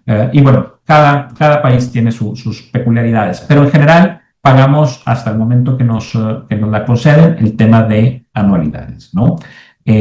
Nos dan la concesión y bueno, nos quedan 16 o 18 años para sumar el total de 20 años que tenemos de protección en caso de patentes. No son renovables. Después de 20 años se acaba nuestra protección y hasta ahí llegó nuestra patente y se vuelve del dominio público. Podemos seguir inventando sobre eso, podemos inventar mejoras, podemos inventar formas diferentes de hacer las cosas o de lograr el cometido de nuestra invención, pero ya esa invención se vuelve del dominio público.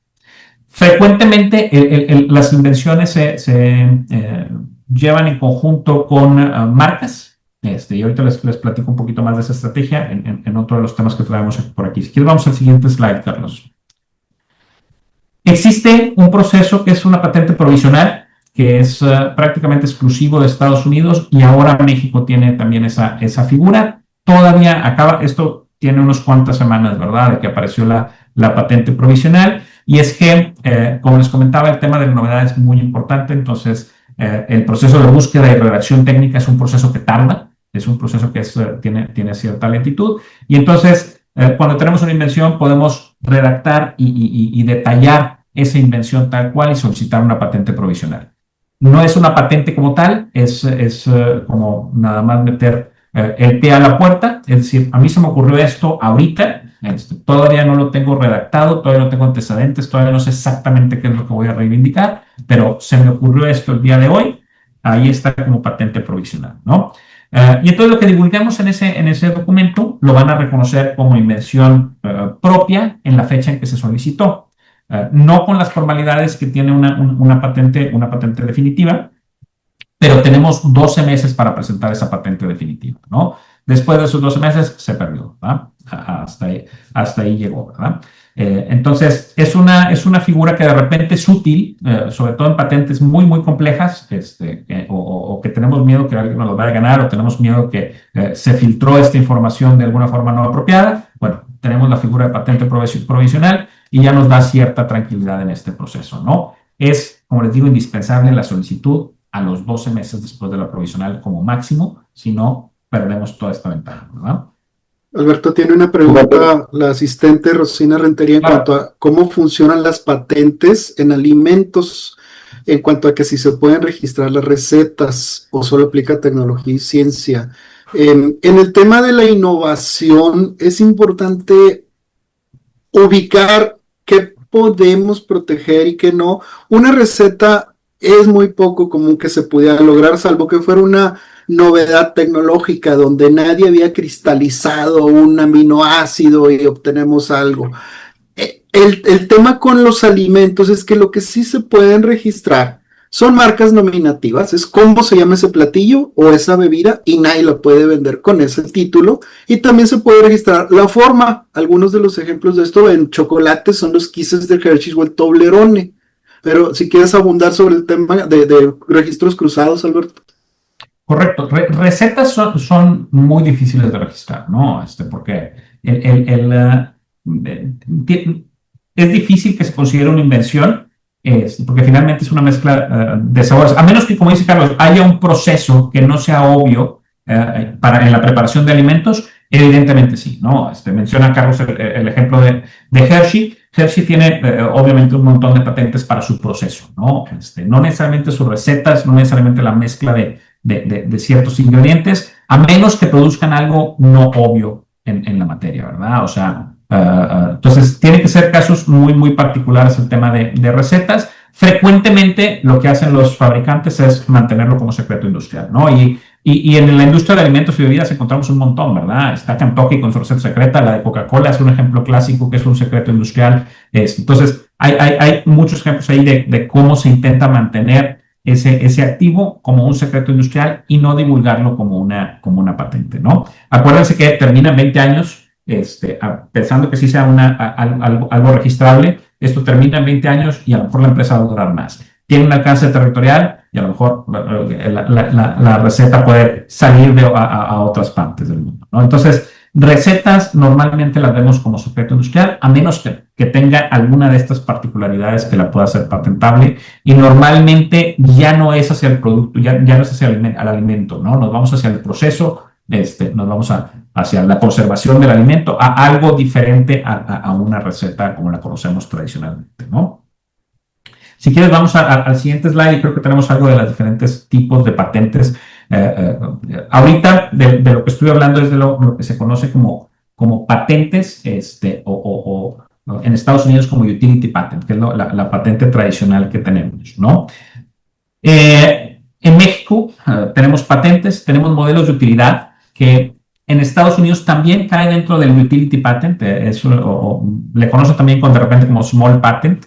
Y son cosas que a lo mejor la obviedad se da, son muchas herramientas de mano, por ejemplo, caen dentro de modelos de utilidad, en donde la obviedad se da una vez que ves el mecanismo, ¿no? Son relativamente sencillas de comprender y caes de repente en ese punto de obviedad de, claro, si hubiera puesto así la palanca en mi pinza hubiera funcionado mejor, pero nadie lo había hecho antes, ¿no? Entonces sí tienes esa parte de novedad, ¿no?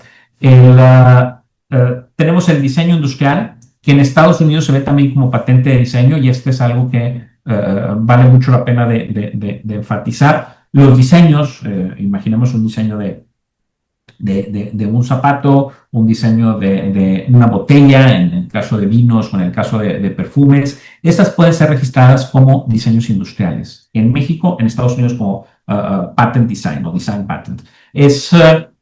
Se guarda la misma figura. Se reconocen esas dos figuras entre Estados Unidos y México y diferentes partes del mundo. Existen procesos de ir país por país para registrar estos. Aquí caemos en una fase muy similar al tema de marcas, ¿no? Y a lo mejor ahorita les platico un poquito más de la patente de diseño, ¿no? Hablando de alimentos, existen las patentes de plantas o las variedades vegetales. hay muchas variaciones en plantas, modificaciones genéticas y demás. Eso evidentemente va a la industria alimenticia o gran parte de la industria alimenticia y eso es registrable. En México se conocen como variedades vegetales, en Estados Unidos siguen siendo una patente, ¿verdad? Traemos muy poquito de eso, pero si alguien tiene alguna duda podemos hablar también del tema de variedades vegetales. Patente de diseño se le conoce como patente, pero es únicamente la parte ornamental, no tiene una función, es una parte estética 100%. Les digo, protege la forma, protege una configuración, protege patrones también, y también debe cumplir con ciertos requisitos, ¿no?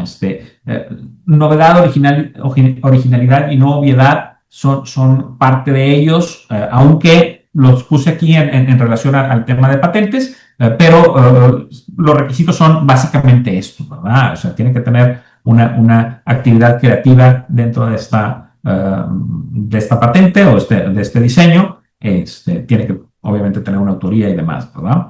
En Estados Unidos duran 15 años únicamente, no duran 20 como las patentes de utility patents, las de productos o invenciones, pero pues, es una figura que te protege, a diferencia de marcas, te sigue protegiendo una parte ornamental o una parte estética y te protege en todas las clases, ¿no? Aquí no tenemos limitación de va para ciertos productos, ciertos servicios, no tenemos una limitación de tienes que utilizarla, te protege completamente. 15 años nada más. Si quieres al siguiente.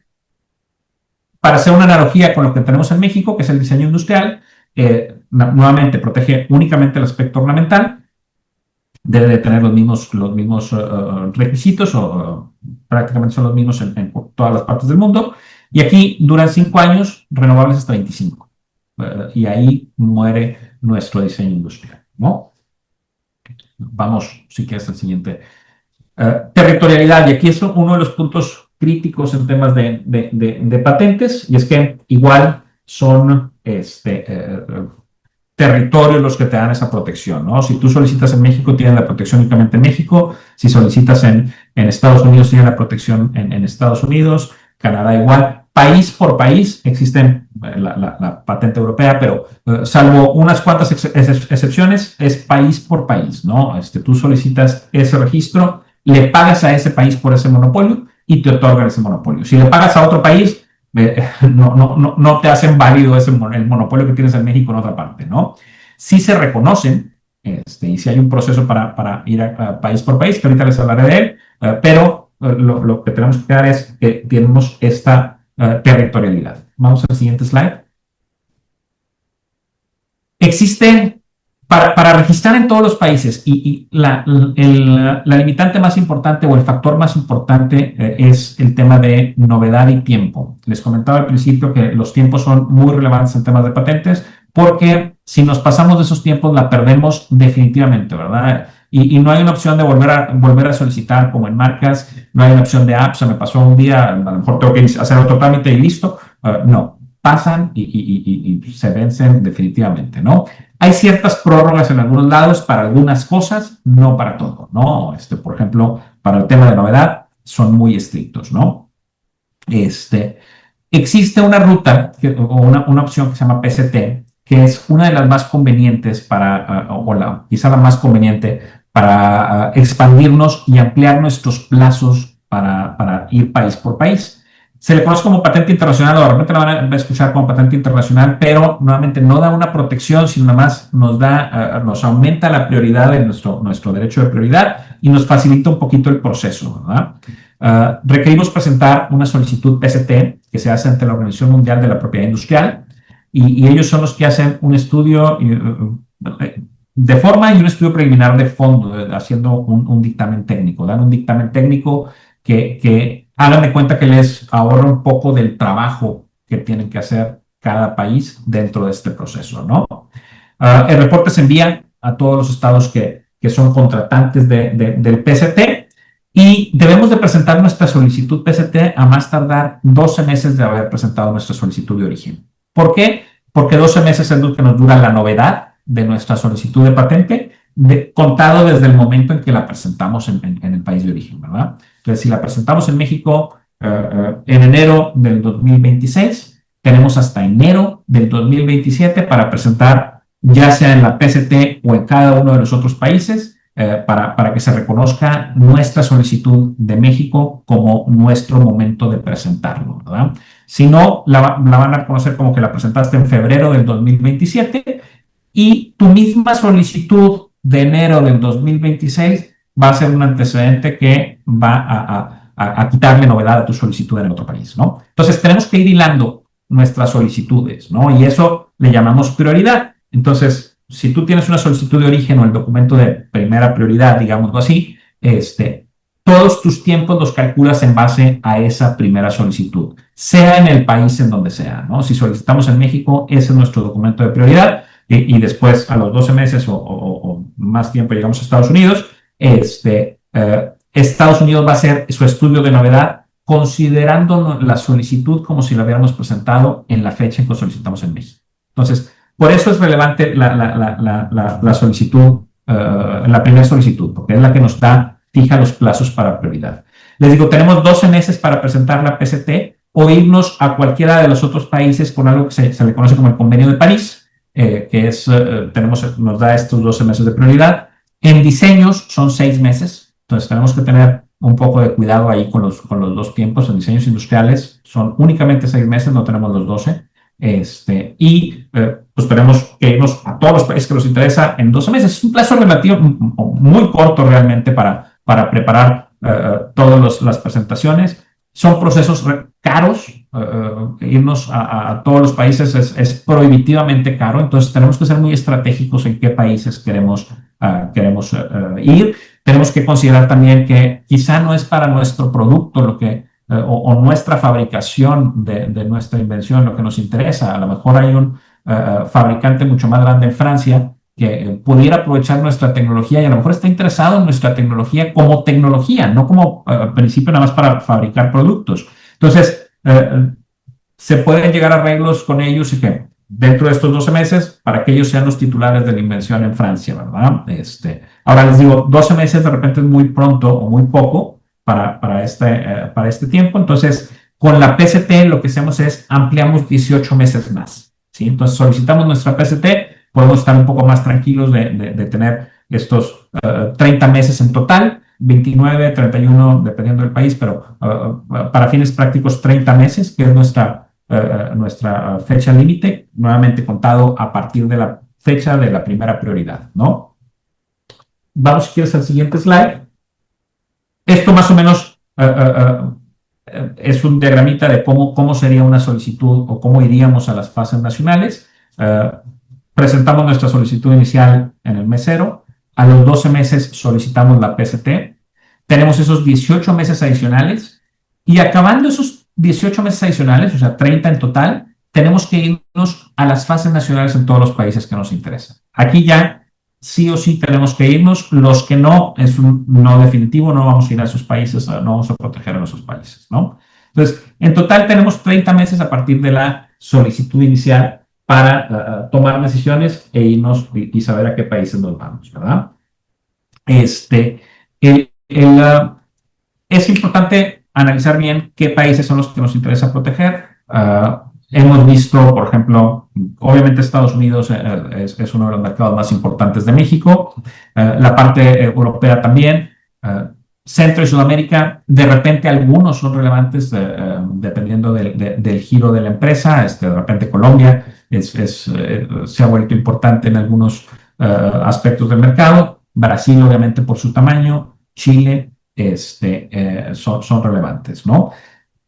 Algo también que debemos de considerar es que las patentes protegen también de la fabricación, no necesariamente la comercialización, no nada más la comercialización de estos productos. Entonces, de repente China, aunque no es el mercado de interés para algunos de nuestros clientes, quieren proteger en China, ¿verdad? Porque,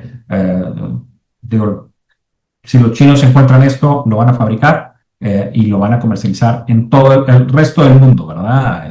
Y lo tendrían que hacer legalmente, o sea, lo podrían hacer legalmente si no registramos ahí, ¿verdad? Si no tenemos nosotros la exclusividad de esa invención, está para que lo use cualquier persona.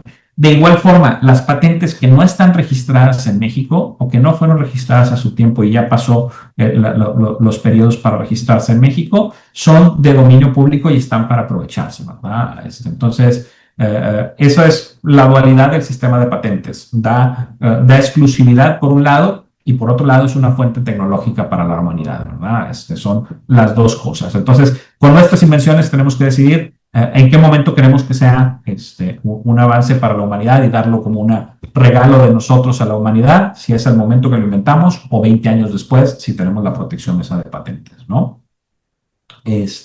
Vamos al siguiente slide, y creo que es el último, y es básicamente takeaways, ¿no? Las patentes son territoriales por tiempo limitado, es indispensable cuidar la novedad, la protección internacional requiere siempre de planeación y estrategia, son procesos costosos, hay que considerar traducciones, hay que considerar poderes, a veces hay que considerar apostillas o legalizaciones en consulados o embajadas, hay que considerar honorarios de abogados en diversos países, los costos de presentación son también relativamente caros, entonces sí requerimos de una planeación y de un compromiso para nuestras patentes, ¿verdad? O sea, no queremos solicitar algo que sabemos que no vamos a poder pagar hasta su protección, ¿no? Hasta su concesión o incluso anualidades, ¿verdad? Que todo eso son costos que va a tener la empresa. Evidentemente, queremos registrar, y esto parecería como que estoy intentando alejar clientes posibles del tema de patentes, lo que queremos es que estas tengan una utilidad y sean una ventaja competitiva para la empresa, ¿no? Entonces, sí queremos que nuestros clientes estén conscientes de lo que implica, por un lado, la ventaja que les da y por otro lado, lo que implica llegar a la concesión de una protección internacional, que finalmente es lo que queremos todos, pero tenemos que estar bien conscientes de cuál es la estrategia que vamos a implementar y esto, como les digo, requiere de una planeación. La PCT es una buena opción que nos mantiene un poco las puertas abiertas. Esta primera fase en México no es tan cara. Presentar patente en México y luego presentar PCTs no es tan costoso y, como les digo, nos da esa prioridad que es válida en cualquier parte del mundo, ¿no? Y nuevamente, bueno, el tema de presupuesto que es evidentemente importante en cada uno de estos procesos, ¿no? Y eso es la presentación. No sé si haya alguna pregunta o algún comentario. Bienvenida a cualquier pregunta, comentario.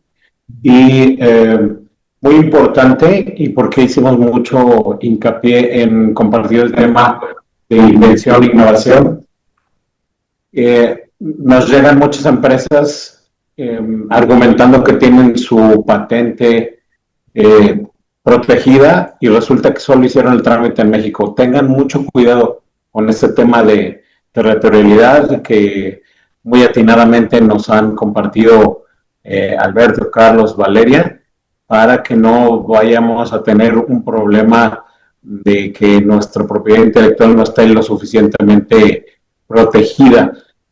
Como pueden ver, la propiedad intelectual no es un trámite, es una decisión estratégica y como Evon IP nos lo ha compartido el día de hoy, puede ser la diferencia entre crecer o enfrentar un problema o no tener nada en otro país, ¿no? Entonces, lo que acabamos de conocer es, no solo se trata de proteger, de registrar, sino de ser estratégicos, sabiendo qué registrar, dónde y cuándo hacerlo.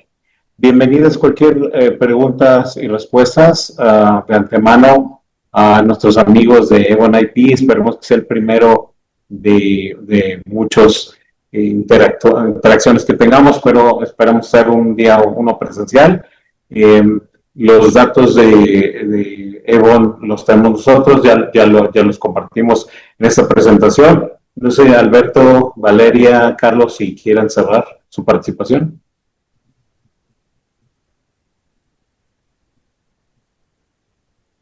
Adelante, Valeria.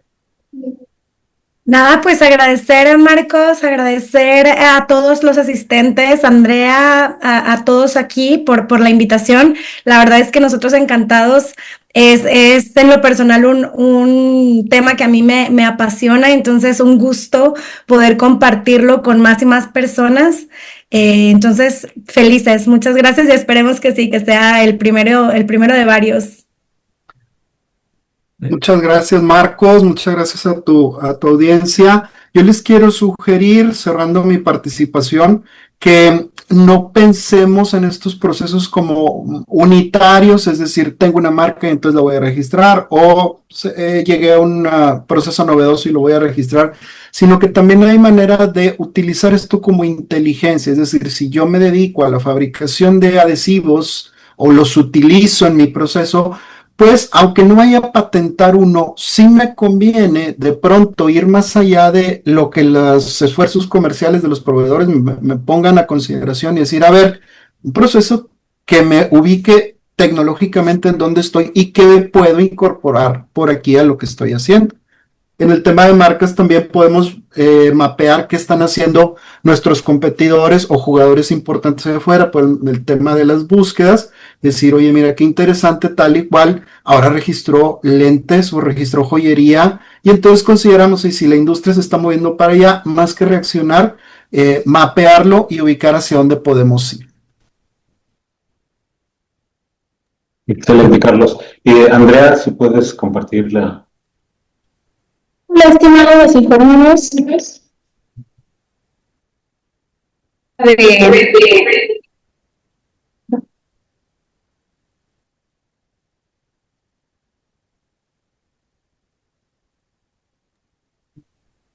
Tienes el micro en mute, Andrea.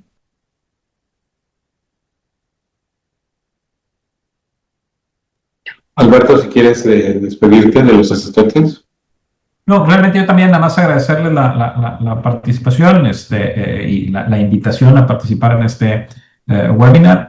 Como dice Valeria, es un tema que nos encanta y nos apasiona en muchos sentidos. Cada vez tiene más relevancia. Digo, las plataformas le han dado una gran importancia al tema de marcas. Y las marcas obviamente se respetan por la mayoría de las plataformas de comercio electrónico en México, en Estados Unidos y prácticamente en cualquier parte del mundo. Los registros son importantes, no es nada más tener la idea de que lo tengo registrado porque lo registré hace 10 años o 5 años o 3 años, ¿no? Y hay que irlos manteniendo. En México hay una declaración de uso que ahora es obligatoria, y de repente se nos pasa, y podemos pensar que estamos protegidos, que cuando no necesariamente estamos, ¿verdad? Creo que el tema de los secretos industriales lo enfaticé muy bien y nadie ya quiso preguntar, pero si hay alguna pregunta que se tenga que tratar con esta delicadeza y esta confidencialidad, encantados pueden hacernosla llegar y la revisamos de forma individual, ¿verdad? Walter nos hace su comentario, muy buena exposición. ¿Compartirán su presentación y contactos? Nos preguntan. Sí, claro. Sí, o sea, les podemos llegar a Marcos y que se distribuya. Y bueno, a nombre del Gobierno de la Gente, de la Coordinadora de Fomento al Comercio Exterior, estamos a sus órdenes para cualquier interacción con nuestros expertos, para cualquier servicio in-house. Bienvenidos y esperemos seguirlos viendo en esta red de webinars Voz Global. Muchas gracias. Guanajuato, Gobierno de la Gente.